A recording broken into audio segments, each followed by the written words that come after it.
HSC 25 ব্যাচের পরীক্ষার্থীরা, তোমাদের পরীক্ষার প্রস্তুতি কতটুকু সম্পন্ন হয়েছে? তোমরা কি পরীক্ষার জন্য প্রস্তুত? আমি জানি অনেকেই তোমরা বলবে যে কেউ হয়তো পরীক্ষা শুরু করেছো, পড়া শুরু করেছো, কেউ হয়তো রিভিশন করে পরীক্ষা দিচ্ছ অনলাইনে বা অফলাইনে, আবার কেউ হয়তো নতুন করে পড়াশোনা শুরু করছো। তোমাদের জীবনের জন্য এই পরীক্ষাটা অত্যন্ত গুরুত্বপূর্ণ। জীবনের সফলতার পথে অগ্রসর হতে এই পরীক্ষার যে ভূমিকা, সেটি অনস্বীকার্য। সুতরাং এইচএসসি 25 বছর পরীক্ষার্থীদের জন্য আমার আবেদন থাকবে যে প্রতিটি বিষয় অত্যন্ত সুন্দরভাবে বুঝে সামনের দিকে এগোতে হবে, নিজের উপরে ভরসা রাখতে হবে এবং নিজের মেধা এবং পরিশ্রম দিয়ে সামনের দিকে এগিয়ে যেতে হবে। পরিশ্রমের কোনো বিকল্প নেই, এ কথা যেমন সত্য, ঠিক পরিশ্রমটাও কিন্তু সঠিক নিয়মে, সঠিকভাবে, সঠিক প্লেসে, সঠিক নিয়মে করতে হবে। কারণ সঠিক পদ্ধতিতে পরিশ্রম না করা হলে এর ফলাফল কিন্তু তুমি পাবে না। আর আমাদের দেশের যে মূল্যায়ন পদ্ধতি বা এই গ্যালাক্সির যে মূল্যায়ন পদ্ধতি, সেটি হচ্ছে ফলাফল দিয়ে নির্ধারিত হয়। তবে এই কথা মনে রেখো যে পৃথিবীতে খারাপ মেমোরি বা ব্যাড মেমোরি বলে কিন্তু কিছু নেই। সো লাইফের এই ইম্পর্টেন্ট পরীক্ষাটিকে দুর্দান্ত সফলতা নিশ্চিত করতে হলে তোমাকে নিশ্চয়ই কিছু ট্রিক্স অ্যাপ্লাই করতেই হবে, সামনের দিকে এগিয়ে যেতেই হবে। তো সামনের দিকে এগিয়ে যেতে হলে তোমাকে কতগুলো জিনিস কিন্তু অনুসরণ করতে হবে। সেই জিনিসগুলো কি? সেই জিনিসগুলো হচ্ছে যে একটা ধারাবাহিক প্রক্রিয়ার মধ্য দিয়ে স্টাডিটা কন্টিনিউ করা।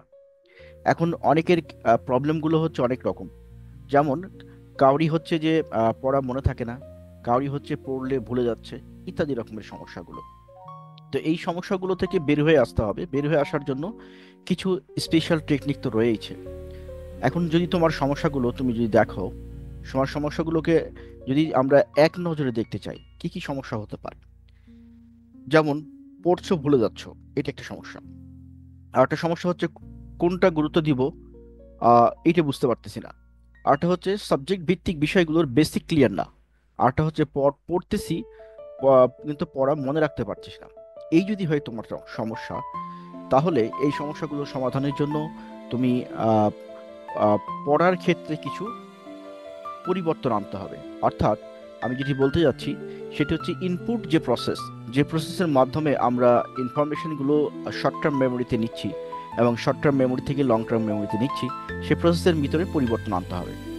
এই যে পরিবর্তন যদি তুমি আনতে পারো, তাহলে কোনো তথ্য একবার যদি ব্রেনে ইনপুট দেওয়া যায়, তাহলে সেই তথ্য আর কখনো রিভিশনের দরকার হবে না।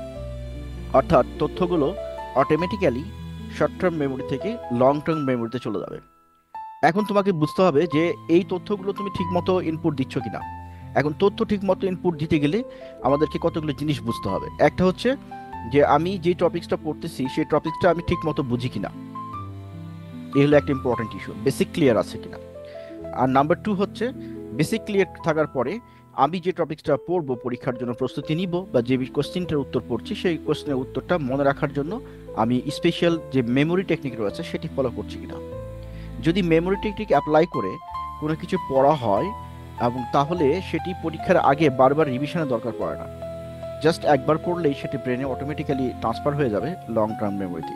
লং টার্ম মেমোরি হচ্ছে এমন একটা জায়গা যেখানে কোনো তথ্য একবার স্টোর হয়ে গেলে সেখান থেকে আর ফিরে আসার কোনো সুযোগ নাই, ইচ্ছা করলেও তুমি ভুলতে পারবে না। সো এই জায়গাটাই আমরা কাজ করছি এবং নিশ্চয়ই আমরা এইচএসসি শিক্ষার্থীদেরকে সহায়তা করছি। যদি তোমাদের এই উল্লেখিত সমস্যাগুলো থেকে থাকে, তাহলে তোমরা আহ, এই এই আমার চ্যানেলের সাথেও অনেকগুলো আমরা এইচএসসির ভিডিও দিয়ে রাখছি এবং হচ্ছে এখানেও ফুল কোর্সগুলো অনলাইনে পরিচালিত হচ্ছে এইচএসসি 2025 ব্যাচের জন্য। সুতরাং এই 2025 ব্যাচের সামগ্রিক সমাধানের জন্য একটি পরিপূর্ণ গাইডলাইন কিন্তু আমাদের ওয়েবসাইটে রয়েছে। সো নিজের মেধার উপরে ট্রাস্ট রাখতে হবে এবং মেমোরি টেকনিক অ্যাপ্লাই করে তোমাকে পড়তে হবে। তাহলে যদি তুমি মেমোরি টেকনিক অ্যাপ্লাই করে পড়তে পারো, তাহলে কি হবে? তাহলে হচ্ছে যে কোনো ইনফরমেশন আমি যদি একবার ব্রেনে ঠিক রাইট ওয়েতে ইনপুট দিয়ে দিই, তাহলে সেটি আমাকে আর দ্বিতীয়বার পড়তে হচ্ছে না। এতে করে অনেক সময় তোমার বেঁচে যাবে, এবং পরিশ্রম যেটা তুমি করবা সেটি একদম সঠিকভাবেই আহ, মূল্যায়িত হবে, অর্থাৎ তুমি আউটপুটটা ঠিক মতোই পাবে। আমাদের যে সমস্যাটা সেটি হচ্ছে আমরা পড়ি অনেক বেশি, কিন্তু মনে রাখতে পারি কম।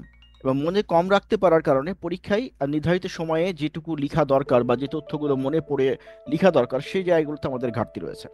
এই ঘাটতির জায়গাটাই আমাদেরকে যথেষ্ট কেয়ারফুল হতে হবে যাতে করে এখানে কোনো ঘাটতি না থাকে। এখন এই ঘাটতির জায়গাতে যে সমস্যাগুলো হয় সেটি হচ্ছে আমরা জাস্ট পড়ি, কিন্তু পড়ার এই তথ্যগুলো ব্রেনে কিভাবে যাবে সেই বিষয়টাই আমরা কখনোই নজর দিই না। আর এই নজর না দেওয়ার কারণেই আমাদের একটা জিনিস বারবার পড়তে হচ্ছে, বারবার সময় নষ্ট হচ্ছে। আমার নির্ধারিত গোলে পৌঁছানোর জন্য, আমার যে আশা প্রত্যাশা সেই জায়গাতে পৌঁছানোর জন্য আমার যে তথ্যগুলো যেভাবে ধারণ করা দরকার সেটি আমরা পাচ্ছি না। অর্থাৎ আমার একটা ইনফরমেশনের পিছনেই অনেক সময় চলে যাচ্ছে। এই সময়টাকে যদি আমরা সেভ করতে পারি তাহলে আমাদের এই পরীক্ষা নিয়ে আমাদের আর কোনো টেনশন থাকবে না। অর্থাৎ আমি যেটা বলতে যাচ্ছি, যদি তুমি এরকম করে ভাবতে পারো যে আমি কোনো একটা ইনফরমেশনকে একবারই পড়বো, সেই ইনফরমেশনটা আমার ব্রেনে অটোমেটিক্যালি সেভ হয়ে যাবে এবং সেখান থেকে আমি যখন খুশি এটাকে ব্যবহার করতে পারবো।